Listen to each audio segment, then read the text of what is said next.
ओम मुनित्रयं नमस्कृत्य सूक्तिः परिभाव्य च वैयाकरणसिद्धान्तकौमुदीं विरच्यते। सर्वेभ्यः श्रोतृभ्यः नमः। अस्माभिः गतपाठे यत् पठितं तद् एकवारं पुनः स्मरामः। वयं वैयाकरणसिद्धान्तकौमुदी इत्याख्यस्य ग्रन्थस्य तत्र हलन्तपुल्लिङ्गप्रकरणं पठन्तः स्मः। प्रकरणस्यास्य अस्माकं क्रमे तत्र 51तमः पाठः गतपाठः प्रवृत्तः। अस्मिन् पाठे तत्र अस्माभिः सर्वादौ तावत् अधिकारत्रयं पठितं। तदधिकारत्रयं पदस्य पदात् अनुदात्तं सर्वम् अपादादौ इति पठितम्। तत्र अपदान्तस्य मूर्धन्यः इत्यतः पूर्वं पदस्य इति अधिकारो भवति। कुत्सने च सुप्यगोत्रादौ इत्यतः पूर्वं पदात् इत्यस्य अधिकारः भवति। अनुदात्तं सर्वमपादादौ इति पदत्रयं तु तत्र अस्य पादस्य परिसमाप्तिं यावत् भवति। अनुदात्तं सर्वमपादादौ इत्यत्र तु पादशब्देन तत्र छन्दसः पादः गृह्यते, न तु अष्टाध्याय्याः पादः अथवा अर्थान्तरे प्रयुक्तः पादः। समीचीनं। ततः तत्र अग्रे सूत्रमस्माभिः पठितं। चतुर्थी द्वितीयास्थयोर्वाङ्नावौ इति। तस्य अर्थः दृष्टः। पदात् परयोः अपादादौ स्थितयोः अनयोः षष्ठ्यादिविशिष्टयोः वाङ् अर्थात् वाङ् इति आदेशौ स्तः तौ च अनुदात्तौ इति सूत्रस्य अर्थः दृष्टः। तदनन्तरं बहुवचनस्य वस्नसौ इति सूत्रम् अस्माभिः पठितं। तत्र उक्तम् उक्तविधयोः अनयोः षष्ठ्यादिबहुवचनान्तयोः वस्नसौ स्तः इति सूत्रस्य अर्थः दृष्टः। अग्रे तत्रैव दृष्टं वाङ्नावोरपवादः नाम वाम् अपि च नौ इति यौ आदेशौ पठितौ अस्माभिः, तयोः अयम् अपवादः भवति अथवा तयोः द्वयोः एतौ द्वौ आदेशौ कौ आदेशौ वस्नसौ इति आदेशौ अपवादभूतौ भवतः इति। ततः तत्र अग्रिमं सूत्रम् अस्माभिः पठितं। ते मया वेकवचनस्य इति। तत्र सूत्रस्य अर्थः दृष्टः। उक्तविधयोः अनयोः नाम तदेव युष्मदस्मदोः षष्ठी-चतुर्थ्येकवचनान्तयोः षष्ठी अपि च चतुर्थी यदा तत्रापि एकवचनं यदा अन्ते भवति अनयोः तादृशयोः समग्रयोः स्थाने ते मे एतौ स्तः इति। तदनन्तरम् अस्माभिः त्वामं द्वितीयायाः इति सूत्रं पठितं। तत्र तस्य अर्थः दृष्टः। द्वितीया एकवचनान्तयोः त्वामा एतौ स्तः इति। एवञ्च एतत् चतुस्सूत्र्या तत्र अस्माभिः ज्ञातं यत् युष्मदस्मदोः द्वितीया एकवचनान्तयोः तु त्वामा इति आदेशः भवति। तयोः एव षष्ठी चतुर्थी एकवचनान्तयोः ते मे इति आदेशः भवति। तत्र षष्ठ्यादिबहुवचनान्तयोः नाम षष्ठी चतुर्थी द्वितीया एतासां यदा बहुवचनान्तता भवति नाम एतासु विभक्तिषु बहुवचनान्ततया यदा युष्मदस्मदौ प्रयुक्तौ भवतः तदा वां नौ इति एतौ आदेशौ भवतः। ततः अवशिष्टं द्विवचनं षष्ठ्याः द्वितीयायाः चतुर्थ्याः च अथवा षष्ठ्याः चतुर्थ्याः द्वितीयायाः च तदन्तयोः स्थाने तु वां नौ इति एतौ आदेशौ भवतः। तत्र मया उक्तं षष्ठ्यादिबहुवचनान्तयोः तु वां नौ इति न वस्नसौ इति तत् परिष्कुर्वन्तु वस् अपि च नस् इत्येतद्द्वयं भवति इत्येतदादेशद्वयं भवति इति भावः। इति एतावान् विषयः अस्माभिः गते पाठे पठितः नाम कस्यां कस्यां विभक्तौ किं किमन्तस्य युष्मत्शब्दस्य अस्मत्शब्दस्य च स्थाने कः कः आदेशः भवति इति असौ विषयः अस्माभिः तत्र पठितः। गतपाठस्य अन्ते व्याख्यायाः पङ्क्तयः इत्थम् आसन्। अत्र द्वितीयाग्रहणं नानुवर्तते तत्र त्वामादेशयोर्वक्ष्यमाणत्वात् ते मयौ इति सूत्रे तेश्च मेश्च ते मयाविति विग्रहः इति भावः अयमपि वां नावोरपवादः त्वामो द्वितीयायाः त्वाश्च माश्चेति विग्रहः एकवचनस्येत्यनुवर्तते तथाह द्वितीयेत्यादिना इति एवं खलु।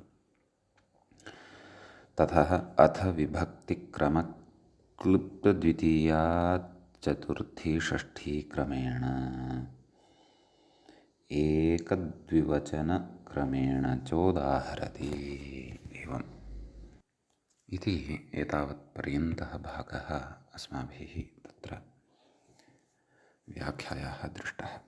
अधुना उदाहरणानि द्रष्टव्यानि वर्तन्ते।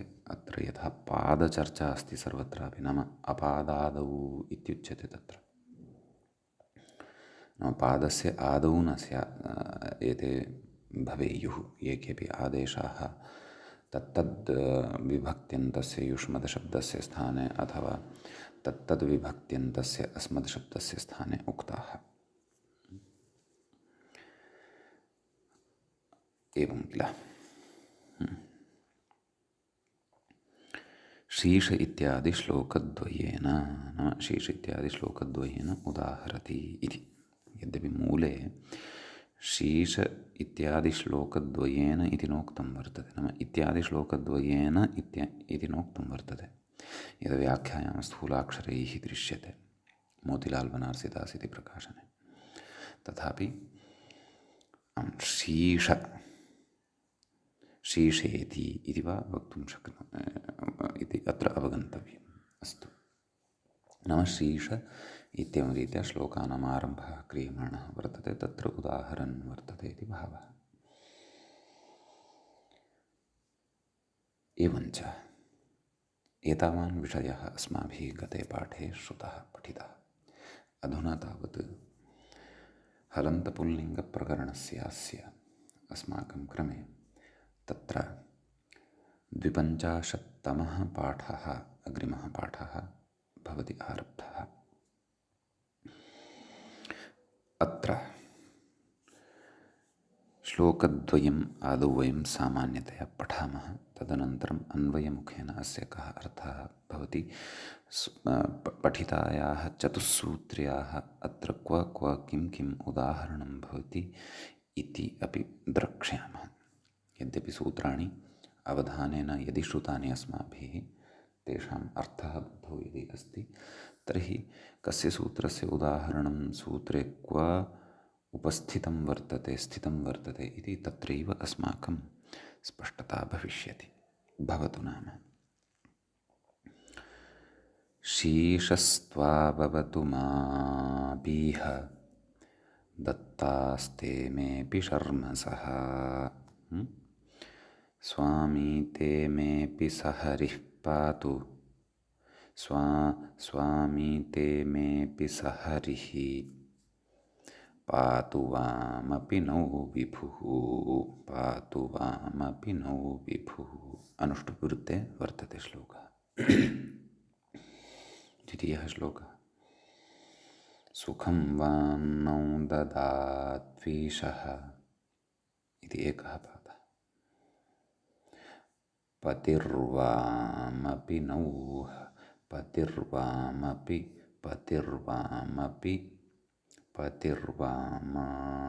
नौ हरिः। एवम् 8 अक्षराणि सन्ति। अयमपि अनुष्टुप्वृत्तः अनुष्टुप् छन्दसि एव वर्तते श्लोकः। सोऽव्याद्वो नः शिवं वो नो एतावत्पर्यन्तः एकः पादः भवति। सोऽव्याद्वो नः शिवं वो नो दद्यात्सेव्योऽत्र वः सनः दद्यात्सेव्योऽत्र वः सनः इति चतुर्थः पादः अत्र भवति। समीचीनम्। आम्, ततः व्याख्यातारम् अनुसरामः। अधुना कथयति तत्र श्रीस्त्वावतु। श्रीः तु नैव, श्रीः त्वा अवतु एवं पदच्छेदः। श्रीः त्वा अवतु मापि ह मा अपि इह इति प्रथमः पादः। कथयति व्याख्याता, नाम एषः प्रथमः पादः वर्तते। शीशः कथमत्र विग्रहः, नाम पदच्छेदः कथं? शीशः त्वा अवतु मा अपि इह इति कथयति। श्रियाः ईशः शीशः एवं खलु। कथयति पतिः विष्णुः त्वा मा, नाम श्रियाः ईशः, ईशः अर्थात् पतिः इत्यर्थः। कः सः? सः विष्णुः एवं खलु। त्वा मा अपि पातु, तत्र कथयति इति अन्वयः, नाम एवं रीत्या अत्र अन्वयः अवगन्तव्यः। कथयति अत्र त्वां माम् इति द्वितीया एकवचनान्तयोः त्वामा इत्यादेषु एवं खलु।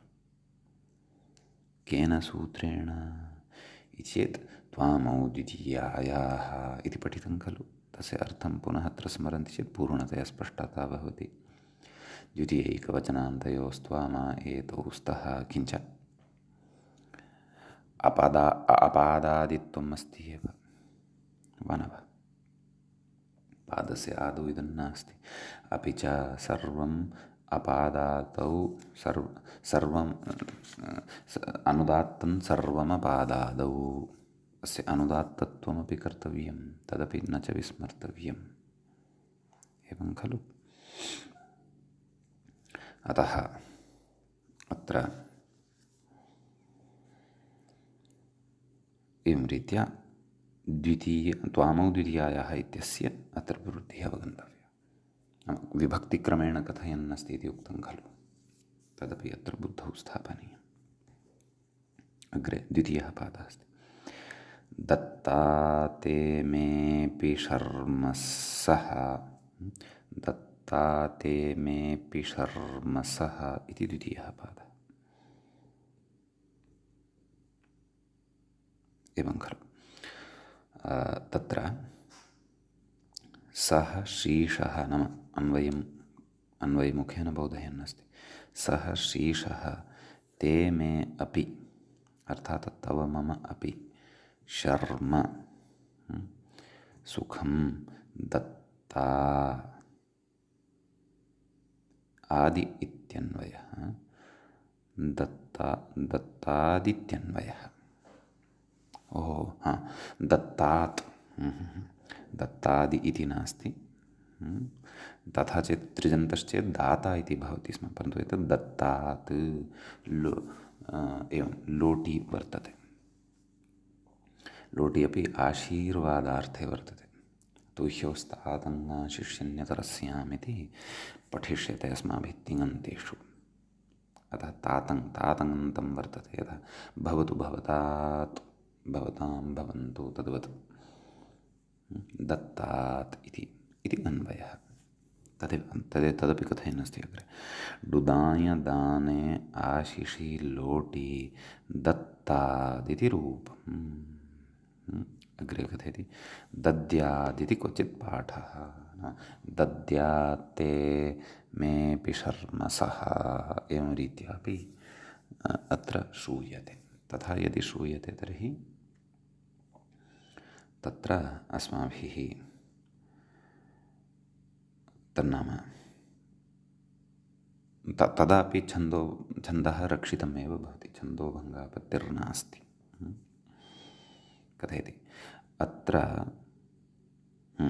तव मम इति अर्थः नास्ति, अत्र भिन्नः अर्थः अस्ति। कथयति अत्र तुभ्यं मह्यम् इति चतुर्थी एकवचनान्तयोः ते मे इत्यादेशौ। केन? ते मयावेकवचनस्य, यद्यपि एतदादेशद्वयं षष्ठ्यामपि भवति, यतोहि ते मया एकवचनस्य इत्यस्य अर्थं पश्यन्तु।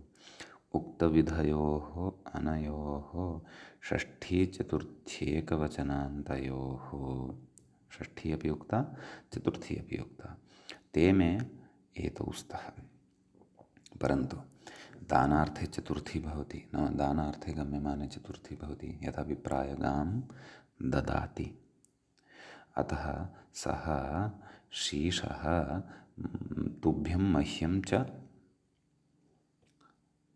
अत्र ददातु इति। किं ददातु? शर्म ददातु। शर्म अर्थात् कल्याणं, मङ्गलं, शिवम्, एवं खलु। वैभवं, सर्वविध आरोग्यादिकं ददातु इति भावः। तर्हि अत्र तुभ्यं मह्यम् इत्यनयोः स्थाने, तुभ्यम् इत्यस्य स्थाने ते इति प्रयुक्तं, मह्यम् इत्यस्य स्थाने च मे इति प्रयुक्तं दृश्यते। तुभ्यम् इति चतुर्थ्यन्तस्य एव स्थाने ते, मे इति अपि मह्यम् इति चतुर्थ्यन्तस्य एव स्थाने भवति। सम्यक्। अग्रे तृतीयः पादः। एवञ्च सूत्रद्वयस्य उदाहरणमपि दृष्टं। विभक्तिक्रमेण इदमुच्यमानं वर्तते, अतः अन्तिमस्य उदाहरणं, नाम चतुस्सूत्र्याम् अन्तिमस्य उदाहरणमादौ दृष्टम्, उपान्तिमस्य तदनन्तरं दृष्टम्। अग्रे पश्यामः अधुना कस्य सूत्रस्य उदाहरणम् उपस्थाप्यते। कथयति स्वामी ते मेऽपि स हरिरिति। तृतीयः पादः। स्वामी ते मे अपि सः हरिः। कथयति अत्र तव मम इति षष्ठी एकवचनान्तयोः ते मे आदेशौ, एवं खलु। यतोहि अत्र स्वस्वामिसम्बन्धः वर्तते, अतः स्वस्वामित्वसम्बन्धे गम्यमाने प्रकृते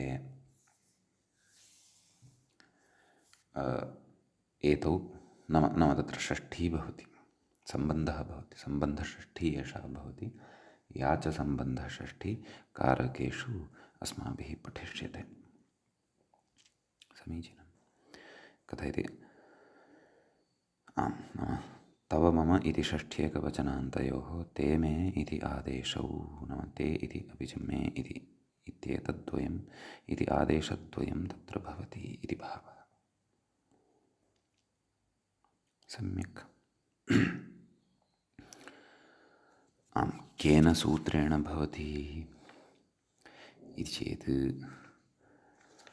एतेनैव। केन? ते मयावेकवचनस्य, उक्तविधयोः अनयोः षष्ठी चतुर्थी एकवचनान्तयोः। षष्ठ्याः एकवचनमपि अस्ति तत्र, चतुर्थ्याः एकवचनमेव नास्ति। सम्यक्। अतः षष्ठ्यामपि तव मम इत्यनयोः स्थाने ते मे इति एतत् आदेशद्वयं भवति। सम्यक्। ततः श्लोकस्य अन्तिमः पादः वर्तते। कः? हरिः पातु वामपि नौ विभुः इति। व्याख्याता तत्र इङ्गितं करोति। पातु वामपि नौ विभुः कथयति। विभुः पातु वामपि नौ विभुः अर्थात् सर्वव्यापकः नाम ईश्वरः, हरिः अथवा विष्णुः। सर्वव्यापकस्य ईश्वरस्य विभोः नामानि इमानि वेदे प्रसिद्धानि। विष्णुः, हरिः। अस्तु, कथयति सर्वव्यापकः वां नौ अपि पातु नाम नौ अपि पातु कोऽर्थः? अर्थात् तत्र वामपि वां नौ अपि पातु। वाम् अर्थात् कोऽर्थः? नौ अर्थात् कोऽर्थः? तदेव कथयति व्याख्याता। अत्र युवाम् आवाम् इति द्वितीयाद्विवचनयोः वां नौ इत्यादेशौ एवं खलु। नाम द्वितीयाविभक्तेः द्विवचने किं भवति? वस्तुतः युवाम् इति भवति। अस्मत् शब्दस्य किं रूपं भवति? आवाम् इति भवति। अतः अनयोः स्थाने क्रमशः वाम् अपि च नौ इति एतौ आदेशौ भवतः इति। सम्यक् अग्रे कथयति। सुखं वां नौ ददात्वीश इति अपरः श्लोकः वर्तते। परन्तु अत्र वाम् अपि च नौ इति आदेशः केन इति चेत् युष्मदस्मदोः षष्ठी चतुर्थी द्वितीया स्थयोर्वाङ्वौ इति। तेन प्रथमं यत् सूत्रं पठितम् अस्माभिः तेन भवति। सम्यक्। यतोहि तत्र तिस्रः विभक्तयः पठितः। षष्ठी चतुर्थी द्वितीया। प्रकृते च द्वितीयायां विद्यमानयोः युवामावाम् इत्यनयोः स्थाने वां नौ इति आदेशौ जातौ। नाम तदेव नाम स्वामी नाम सः हरिः आवां युवाञ्च पातु इति अर्थः। अग्रे कथयति सुखं वा नौ ददात्वीश इति मूले द्वितीयश्लोकस्य प्रथमः पाठः। कथयति नौ इत्यनन्तरम् अपि शब्दः अध्याहार्यः। सुखं वां नौ अपि ददातु ईशः कथयति। अत्र युवाभ्याम् आवाभ्यामिति चतुर्थी द्विवचनान्तयोः वाङ्नावौ एवं खलु। युवाभ्याम् इत्यस्य स्थाने वाम् इति भवति। आवाभ्याम् इत्यस्य स्थाने नौ इति भवति। केन? तदेव प्रथमं यत् सूत्रं पठितं। युष्मदस्मदोः षष्ठी चतुर्थी द्वितीया स्थयोर्वाङ्नावौ इत्यनेन। सम्यक्। अग्रे उच्यते अस्य श्लोकस्य द्वितीयः पादः तत्र पतिर्वामपि नौ हरिरिति इति।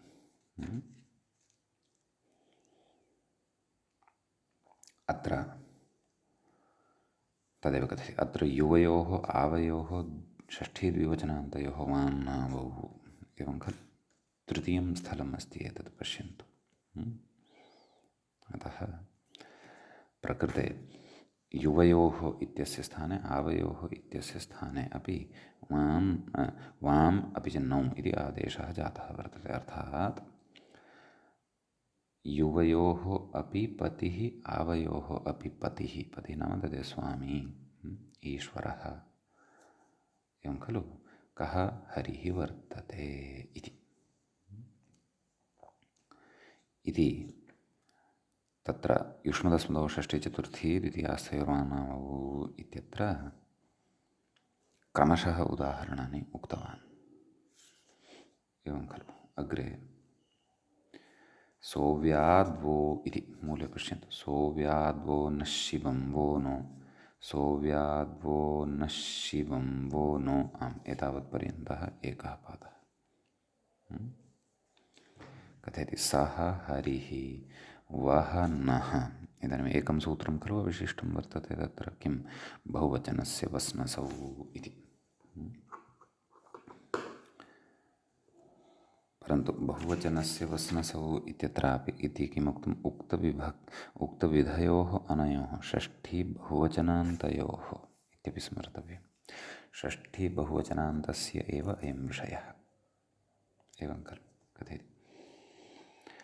सः हरिः वः नः अपि अव्यात् इति रक्षतात् अवरक्षणे इति धातुः भवति। एवं खलु आशीर्लिङ्गः प्रयोगः एषः कः अव्यात् इति अस्माकं रक्षणं कुर्यात् इति कथयति। अत्र युष्मान् अस्मान् इति द्वितीया बहुवचनान्तयोः वस्नसौ नैव षष्ठी पूर्वं किमुक्तं तत्र बहुवचनस्य वस्नसौ उक्तविधयोः षष्ठी बहुवचन षष्ठ्यादि आमां तत्र षष्ठी इत्येव न षष्ठ्यादि नाम गतसूत्रे षष्ठी चतुर्थी द्वितीया च अतः षष्ठ्याः एव अयं विषयः इति न सम्यक् कथयति। युष्मान् अस्मान् इति द्वितीया बहुवचनान्तयोः वस्नसौ एवं खलु। सः नः नाम सः अव्यादनो शिवं वो नो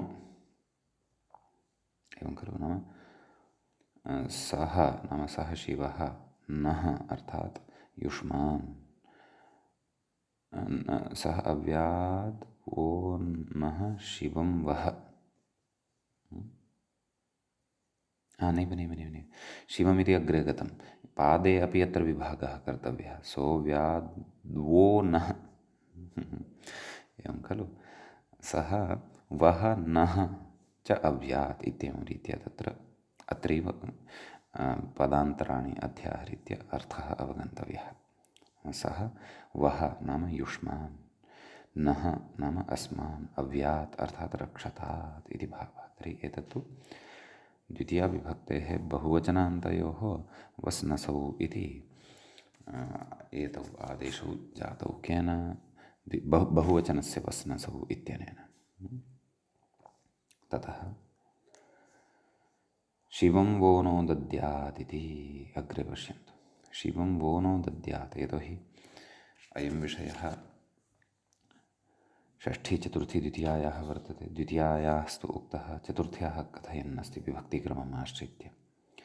शिवं वो नो दद्यात् कथयति। शिवं शुभम् उच्यते नः इत्यनन्तरम् अपि इत्यध्याहार्यं नाम शिवं वः नः अपि दद्यात् इति कथयति। अत्र युष्मभ्यम् अस्मभ्यम् इति चतुर्थी बहुवचनान्तयोः वस्नसौ इति नाम चतुर्थी विभक्तेः बहुवचने अत्र वस् अपि च नस् इत्येतौ आदेशौ जातौ वर्तेते इति भावः। सम्यक्। अतः अत्र तदेव कोऽर्थः सः नाम युष्मभ्यम् अस्मभ्यं च शिवं दद्यात् इति। यतोहि शिवं वो नो दद्यात् एतावतः श्लोकभागस्य एकः अन्वयः भवति। अग्रे तत्र उच्यते सेव्योऽत्र वः सन इति मूले पश्यन्तु। सेव्यः अत्र वः सः न सेव्यो अत्र वः सनः इति सः अन्वयमुखेन व्याख्याता कथयति। सः हरिः वः नः अपि सेव्यः। कोऽर्थः नाम युष्माकम् अस्माकम् अपि सेव्यः। ततोपि यदि अन्तः प्रविशामः तर्हि कोऽर्थः युष्माभिः अस्माभिः च सेव्यः। तदेव अग्रे कथयति भजनीयः इत्यर्थः भजसेवायां सेवा नाम भजनम् अतः भजनीयः इत्यर्थः भवति। कथयति कृत्यानां कर्तरिव इति षष्ठी एवं खलु। इदं च अग्रे पठिष्यते अस्माभिः सूत्रं किं कृत्यानां कर्तरिव इति।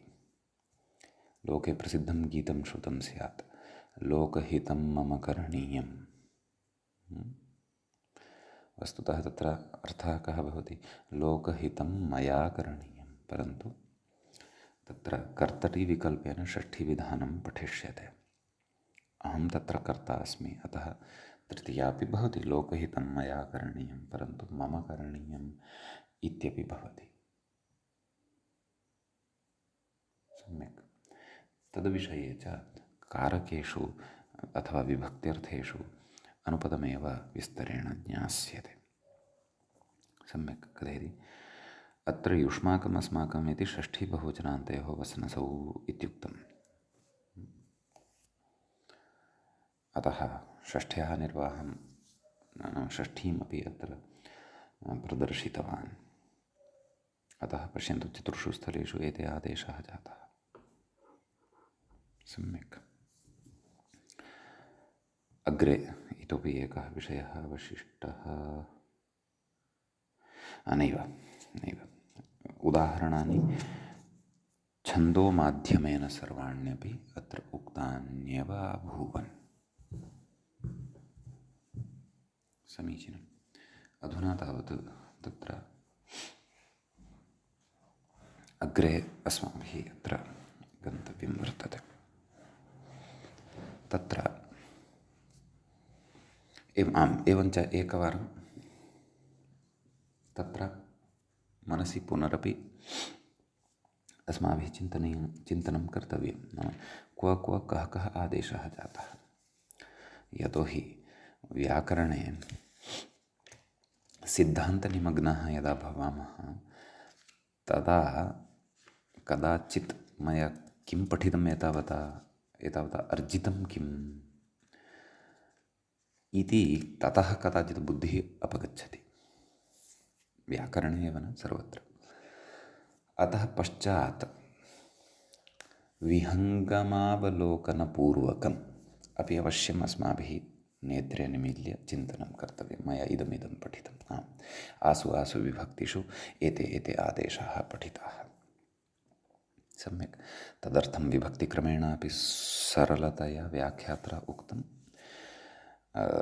किञ्च श्लोकक्रमेण तु अस्माभिः पठितं, सूत्रक्रमेण तु अस्माभिः पठितमेव वर्तते। श्लोकाश्च सरलाः वर्तन्ते। यदि एते श्लोकाः बुद्धौ भवन्ति अथवा एतेषाम् अर्थः अथवा सूत्राणाम् अर्थः बुद्धौ अस्ति तर्हि क्वापि वयं धैर्येण एवम् अपादादौ एतेषां स्थाने युष्मदस्मदशब्दयोः तत्तद्विभक्त्यन्तानां स्थाने तत्तद्विभक्त्यन्तयोः स्थाने अस्माभिः ते आदेशाः यथायथं वक्तुं शक्याः भवतु। ततः अग्रे कथयति।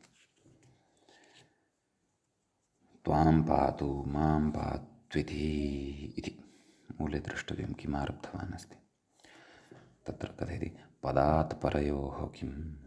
इदानीं ते अधिकारत्रयं यदा आरब्धमासीत् खलु, तस्य अधिकारत्रयस्य प्रयोजनम् अत्र अस्ति उच्यमानम्। एवं किल।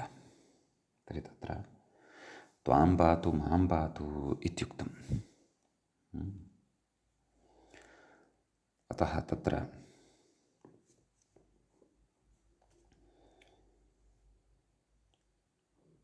नैव तत्र उक्तं पदात् परयोः एव तत्र एते अनयोः आदेशः भविष्यति इत्युक्तं। तत्र मूले किमुच्यमानमस्ति, वाक्यादौ मा भूत्। नाम वाक्यस्य आदौ यदि एतौ स्यातां तदा न भविष्यति। एवं खलु। यथा त्वां पातु मां पातु, त्वाम् इति यत्र द्विवचनान्तत्वं वर्तते, क्षन्तव्यः, द्वितीया विभक्तेः एकवचनान्तं वर्तते।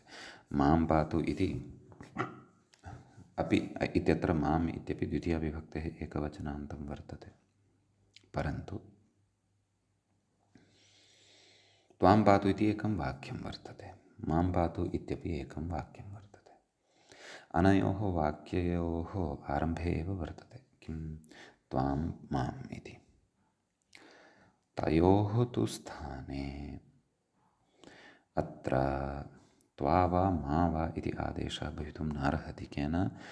त्वामौ द्वितीयायाः, यतोहि तत्रापि पदात् इति अनुवर्तते। एवं खलु। एतद्द्वयमपि नाम एतद्वाक्यद्वये अपि त्वां माम् इत्येतद्द्वयमपि पदात् परतः नास्ति। अनयोः वाक्ययोः प्रथमौ एतौ एव स्तः। तदेव व्याख्याता कथयन्नस्ति। अत्र युष्मदस्मदोः पदात् परत्वाभावात्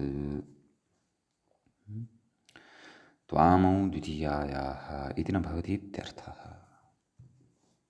एवं खलु। अनयोः पदात् परत्वं नास्ति इति कृत्वा त्वामौ द्वितीयायाः इत्यस्य प्रवृत्तिः अत्र न भवति इति। सम्यक् अग्रे उच्यते। यद्यप्यत्र अस्मच्छब्दस्य पात्विति पदात् परत्वमस्ति। एवं खलु।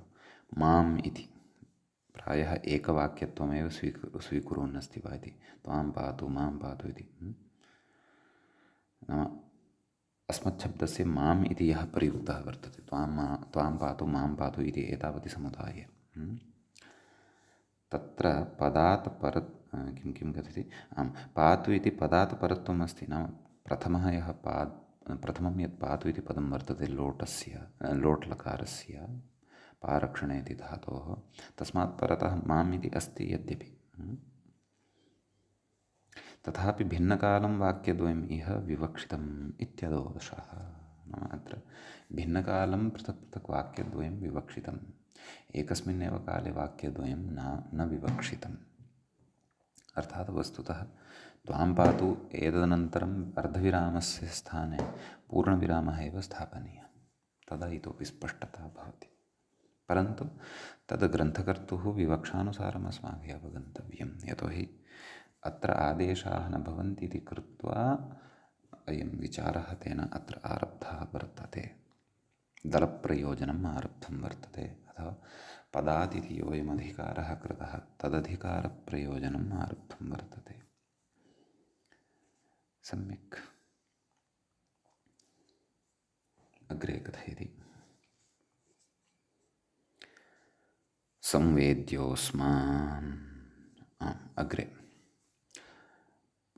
पदात् इत्यस्य अधिकारस्य प्रयोजनं स्पष्टम्। अग्रे उच्यते अपादादौ किम् इति। यतोहि अनुदात्तं सर्वमपादादौ इत्युक्तम्। एवं खलु। पदस्य इत्यपि तत्र मध्ये एकः अधिकारः दृष्टः एव अस्माभिः, तस्य प्रयोजनं पूर्वं श्रुतमपि। नाम निष्पन्नस्य पदस्य स्थाने एव भवति इति भावः।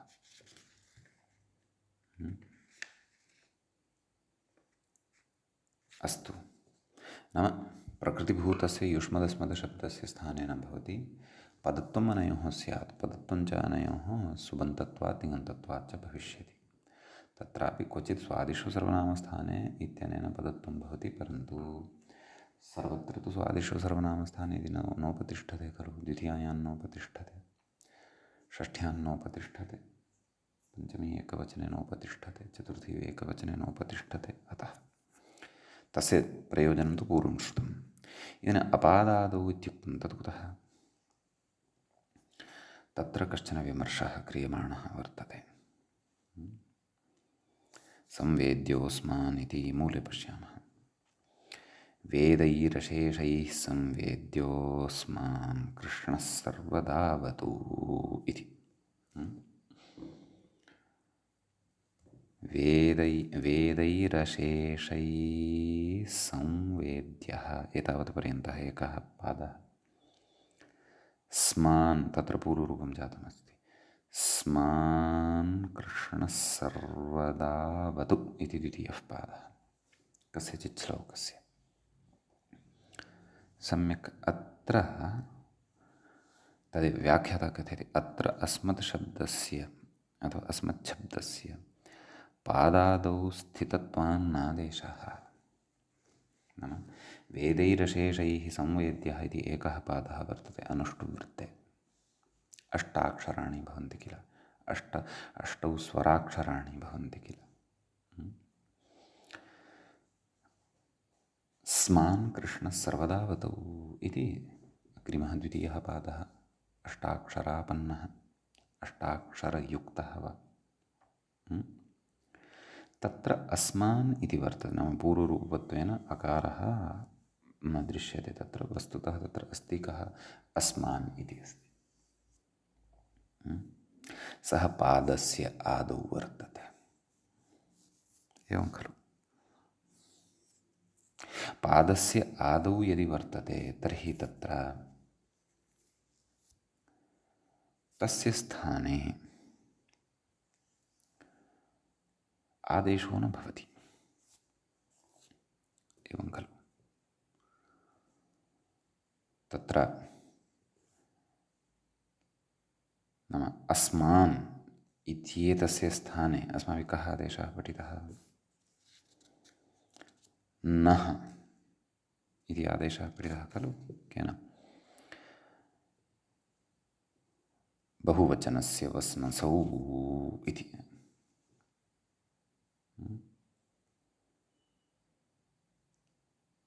सोऽव्याद्वो नः शिवः, सः अव्याद्वो नः शिवः, नाम युष्मान् अस्मान् च अव्यात् इति पठितं खलु। तर्हि अत्रापि नः इति आदेशः न भवति अस्मान् इत्यस्य स्थाने। कुतः, यतोहि अस्य श्लोकस्य द्वितीयपादस्य आदौ अस्मच्छब्दः, अत्र द्वितीयान्तः अस्मच्छब्दः पठितः वर्तते, अतः। सम्यक्। इति तु सामान्यः विचारः। अत्र केचन विशिष्टाः विचाराः अग्रे क्रियमाणाः वर्तन्ते, तान् वयं किञ्चित् शृणुमः, किं तत्र उच्यमानं वर्तते इत्येतस्मिन् विषये किञ्चित् तत्र पश्यामः। यद्यपि मूलस्थः विचारः सम्पन्नः, परन्तु इतः अग्रे मूलसम्बद्ध एव विचारः तत्र क्रियमाणः वर्तते। सम्यक्। तत्र कथयति, यद्यपि अनुष्टुप् छन्दस्कोऽयं श्लोकः, अनुष्टुप् छन्दः यस्य तत् अनुष्टुप् छन्दस्कः, कः सः, अनुष्टुप् छन्दः यस्य सः अनुष्टुप् छन्दस्कः, कः सः, श्लोकः। बहुव्रीहि समासः वर्तते, अत्र समासान्तः कप् प्रत्ययश्च वर्तते, तच्च बहुव्रीहि समासे अग्रे विस्तरेण पठिष्यते। सम्यक्। कथयति, तत्र एकैकः पादः अष्टाक्षर इति स्थितिः। अनुष्टुभिः एकस्मिन् पादे अष्टौ अक्षराणि भवन्ति इति वयं जानीमः। कथयति, तत्र सन्ध्यभावे अस्मान् कृष्णः सर्वदा अवतु इत्यस्य नवाक्षरत्वान् नपादत्वं, नाम विप्रतिपत्तयः काश्चन उपस्थाप्यमानाः वर्तन्ते, पश्चात् समाधानमपि वक्ष्यते, एवं खलु।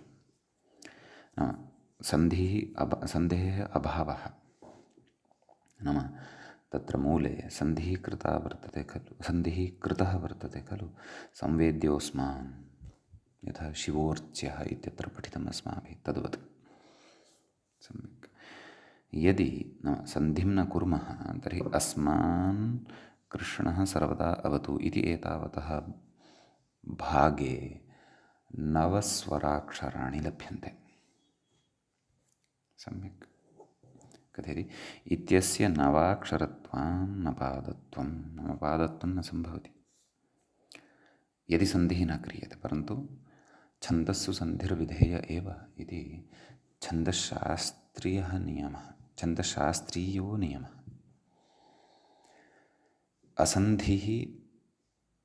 असन्धिछन्दः न भवति, क्वचित् भवति, तस्य आर्षत्वात् साधुत्वम् उच्यते, एवं खलु। तत्र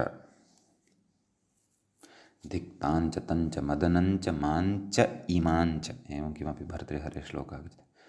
माञ्च इमाञ्च, तत्र माञ्चेमाञ्च इति वक्तव्यं वस्तुतः, परन्तु माञ्च इमाञ्च इति सन्धेः अभावः दृश्यते इति चेत् कवेः शिष्टत्वात् अथवा कविप्रयोगसामर्थ्यात् तत्र सन्धेः अभावः अपि क्वचित् साधुरिति मन्यते। वस्तुतः सर्वात्मना तथा न भवति। भवतु नाम कथयति, कृते तु सन्धौ ओकारस्य परादित्वे सति, सन्धिं यदा कुर्मः तदा संवेद्योऽस्मान्, का स्थितिः भवति तत्र, संवेद्य सु अस्मान्, संवेद्य रु अस्मान्, संवेद्य उ अस्मान् गुणः, संवेद्योऽस्मान्, ततः अनन्तरम् एङि पररूपम्, एवं खलु। नाम एङि नैव, एङः पदान्तात् अति इत्यनेन पूर्वरूपं सम्यक्। संवेद्यो इत्यत्र एङ् वर्तते, ओ पदस्य अन्ते च अस्ति, अत् परतः अस्ति अस्मान् इत्यस्य अ, अतः ओ अ इत्यनयोः द्वयोः स्थाने पूर्वरूपम् इत्याख्यः एकादेशः भवति। अयम् एकादेशः वर्तते। पूर्वः कः ओ, परः कः अ। सम्यक् कथयति अग्रे, कृते तु सन्धौ, नाम यदा सन्धिं कुर्मः, सन्धिश्च छन्दस्सु विधेय एव इति नियमः छन्दशास्त्रीयः। सम्यक् कथयति, ओकारस्य परादित्वे सति, नाम ओकारः यः वर्तते तस्य परादिवद्भावे सति, एवं खलु। योऽयमेकादेशः सः पूर्वस्यान्तवत् परस्यादिवत् स्यात् इति खलु अन्तादिवच्च इत्यत्र पठ्यते। अत्र अयम् एकादेशः एव अस्ति। सम्यक् कथयति, ओकारस्य परादित्वे सति अष्टाक्षरत्वव्याघातः। पश्यन्तु, ओकारस्य परादित्वं यदि जातं तर्हि ओकारः अपि तत्र अस्ति अग्रिमे पादे। तर्हि कथं भविष्यति, गणनां कुर्वन्तु। ओस्मान् कृष्णः सर्वदा वतु, 9 अक्षराणि जातानि। कथयति, अष्टाक्षरत्वव्याघातः, नाम अष्टाक्षरत्वस्य व्याघातो भवति, नाम अनुष्टुपि 8 अक्षराणि अपेक्षितानि भवन्ति, तस्य सिद्धान्तस्य व्याघातः, नाशः भविष्यति। एवं खलु। कथयति, संवेद्य इत्यस्य पदत्वाभावात्, तर्हि परादिवद्भावः यदि जातः तर्हि संवेद्य इति, तत्र ओकारः नास्ति अधुना। ओकारः यः एकादेशः तस्य तु परादिवद्भावः जातः, अवशिष्टं किं, संवेद्य इति अवशिष्टं, तस्य तु पदत्वं नास्ति। अस्मान् इत्यस्य स्थाने नः इति आदेशः तदा एव भवितुमर्हति यदि पदात् परतः सः स्यात्। कुतः, यतोहि पदात् इति अधिकारः अस्ति एव। तदेव कथयति, संवेद्य इत्यत्र पदत्वाभावात् अस्मदः पदात् परत्वाभावश्च। अस्मदः नाम अस्मान् इत्यस्य पदात् परत्वाभावः न लभ्यते, तर्हि एषापि समस्या जाता। कथयति, पूर्वान्तत्वे तु, एवं खलु, पूर्वान्तवद्भावं यदि आश्रयेम, योऽयमेकादेशः सः पूर्वस्यान्तवत् स्यात्, एवं खलु। कथयति, स्मान् इत्यस्य पादादिस्थितस्य नास्मच्छब्दरूपता, तदापि क्लेशः एव अस्ति। वा न वा। पूर्वान्तवद्भावः यदि ओ इत्यस्य स्वीकृतः अन्तादिवच्च इत्यनेन, तर्हि स्मान् इति खलु अवशिष्यते परतः। सः तर्हि तु सः अस्मत् शब्दः नास्ति। नाम अस्मदन्तं पदं तु, नाम अस्मत् शब्दयुक्तं पदं तु तत्र अस्मान् इति वर्तते। स्मान् तु क्वापि अस्मत् शब्दात् न सिद्ध्यति, तस्य अस्मत् शब्दरूपता नास्ति। एवं खलु। तर्हि कथमिदम् उदाहरणत्वेन अत्र स्वीकृतं, सर्वात्मना क्लेशाः एव सन्ति अत्र तु, तथापि इति कथयति। समाधानानि कथ्यन्ते इति बहवः। तथापि संवेद्यो इति एकादेशविशिष्टस्य पूर्वान्तत्वात् पदत्वं। नाम पूर्वान्तवद्भावं कुर्वन्तु, संवेद्यो इत्यस्य पदत्वं सम्पादयन्तु सम्यक्। यतोहि पूर्वस्य अन्तपदे अयं जातः वा न वा, पूर्वं तु तस्य सुबन्तत्वमस्ति एव, अतः सुबन्तत्वात् पदत्वमस्य लप्स्यते। यदा पूर्वस्य अन्तवत्वम् एतेन प्राप्तं पदत्वं लप्स्यते। तर्हि जिज्ञासा स्यात्, भोः स्मान् इत्यस्य का गतिः? तदेव कथयति अग्रे। स्मान् इत्यस्य तु एकदेशविकृतन्यायेन द्वितीयान्तास्मत् शब्दरूपत्वं, तत्र एकदेशविकृतन्यायम् आश्रयेम।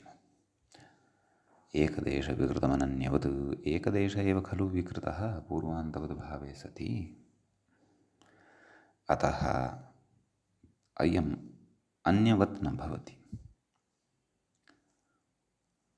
अनन्यवदेव भवति। नाम अन्यवत् न भवति, नाम अस्मच्छब्दवदेव भवति इति भावः। अतः अस्मच्छब्दरूपता एकदेशविकृतन्यायं पुरस्कृत्य अत्र शक्या प्रतिपादयितुम् इति भावः। एवं खलु। अग्रे कथयति, वस्तुतस्तु ओकारस्य पूर्वान्त, इदानीं पुनः अत्र केचन विचाराः क्रियमाणाः वर्तन्ते। वस्तुतस्तु ओकारस्य पूर्वान्तत्वात् संवेद्यो इत्यस्य पदत्वम्, एवं खलु, संवेद्यो इत्यस्य पदत्वं भवति। स्मान् इत्यादेः अष्टाक्षरत्वं च, एवं खलु।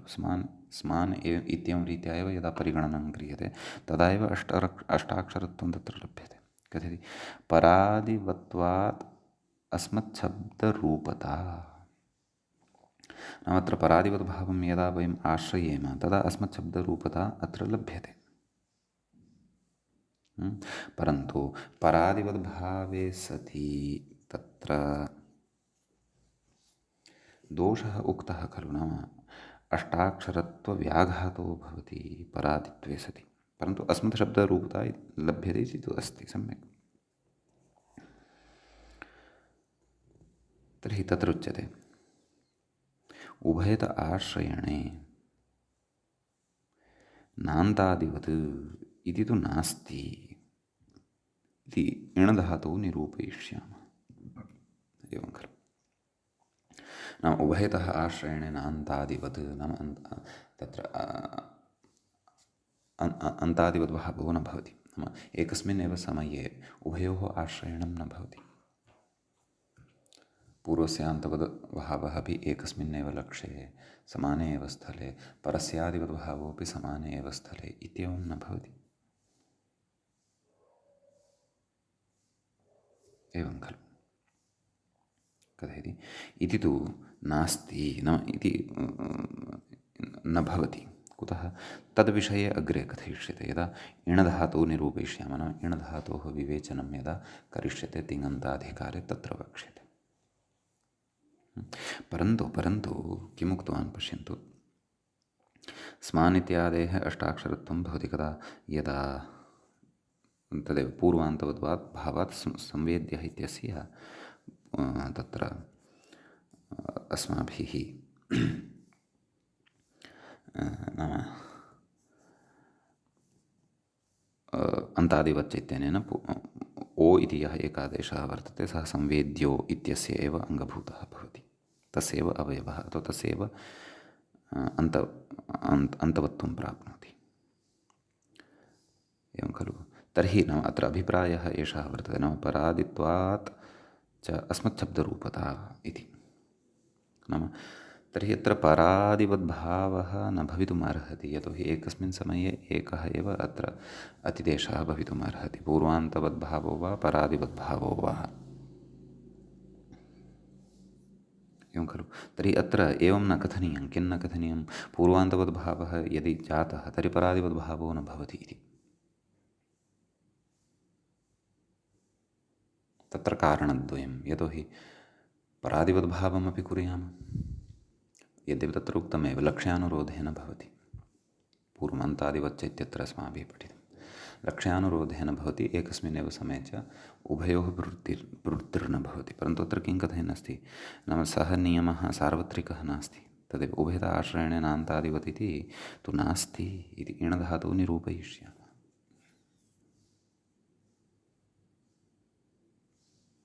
एवं खलु।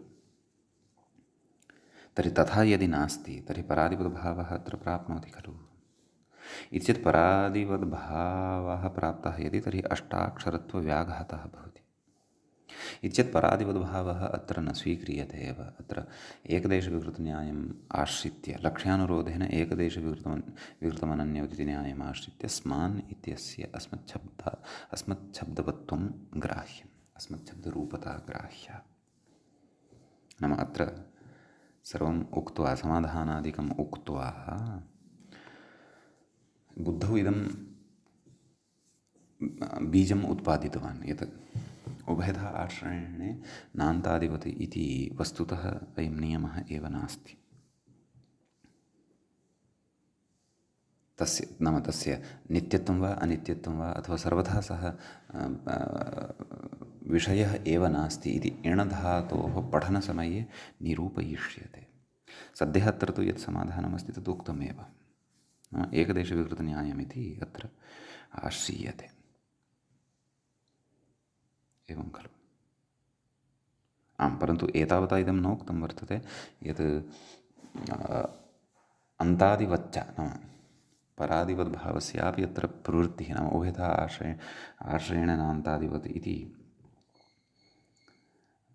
नास्ति एव इति।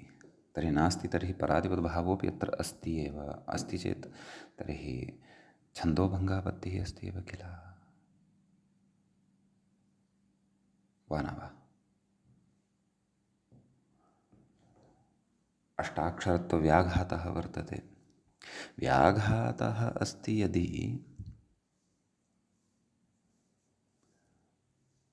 तर्हि पूर्वान्तपदभावोऽपि अस्ति एव खलु। पूर्वान्तपदभावे सति तु अव्याघातः एव वर्तते, वा न वा? यतोहि पादस्य आदित्वेन एतेन अपेक्षितं केन अस्मान् इत्यनेन पादस्य आदित्वेन यदि अपेक्षितं तर्हि तत्र पादः अपि जायमानः स्यात्, पादभङ्गता न स्यात् इत्यपि अस्ति।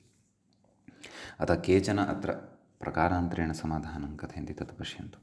केचित्तु अपादादौ किं युष्मान् रक्षतु गोविन्दः अस्मान् कृष्णः सर्वदावतु इति प्रत्युदाहरन्ति।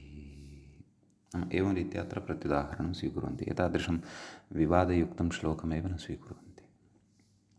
न, श्लोकः सिद्धश्चेदपि तत्र निर्णयस्तु कर्तव्यः खलु। अत्र नः इति आदेशः भविष्यति वा न वा इति। एवं चेत् क्लेशः नास्ति। किं गोविन्दः युष्मान् रक्षतु गोविन्दः अस्मान् कृष्णः सर्वदावतु। तर्हि युष्मान् इति पदपादस्य आदौ एव वर्तते, तथापि तस्य स्थाने वः इति आदेशः न भवति। परन्तु तदपि तन्न इति कृत्वा उच्यते। तन्न कुतः? युष्मान् इत्यस्य पदात् परत्वाभावादेव अप्राप्तेः, नाम तदुदाहरणं न सम्भवति। यतोहि पदादेव परतः युष्मान् इति नास्ति। इदं प्रथमं पदम् अस्ति। कथयति अस्मान् इत्यस्य तु पदात् परत्वेपि, नाम अत्रापि गोविन्दो अस्मान् इत्यत्र अस्मान् इति अस्ति, पदात् परत्वेपि समानवाक्यपदस्थपदात् परत्वाभावात् इति। किं कथयति? अस्मान् इत्यस्य तु पदात् परत्वेपि नाम गोविन्दोऽस्मान् युष्मान् रक्षतु गोविन्दोऽस्मान् कथयति? अस्मान् इत्यस्य पदात् परत्वं नाम पदात् परत्वम् अस्ति, समानवाक्यस्थपदात् परत्वात्। इदानीं नाम पदस्थत्वम् इति कुतः उच्यते? अस्याः पङ्क्तेः विषये विमर्शः कर्तव्यः वर्तते। किञ्च एतां पङ्क्तिं पुनः अत्र वयं विमर्शं करिष्यामः। नाम स्थग्रहणं कुतः वर्तते तद्विषये अग्रिमपाठे द्रक्ष्यामः। अस्मान् इत्यस्य तु पदात् परत्वेपि इति पङ्क्तिमपि वयं पुनः अग्रिमपाठे विचारयिष्यामः। अस्तु, एतं पक्षं पुनः स्वीकृत्य अग्रे चिन्तनं भविष्यति। अद्यतनपाठः अत्रैव उपसंह्रियते। मुनित्रयं नमस्कृत्य उक्तिः परिभाव्य च वैयाकरणसिद्धान्तकौमुदीयं विरच्यते। एवञ्च हलन्तपुल्लिङ्गप्रकरणस्यास्य अस्माकं क्रमे एषः 250तमः पाठः सम्पन्नतां गतः। नमः सर्वेभ्यः श्रोतृभ्यः।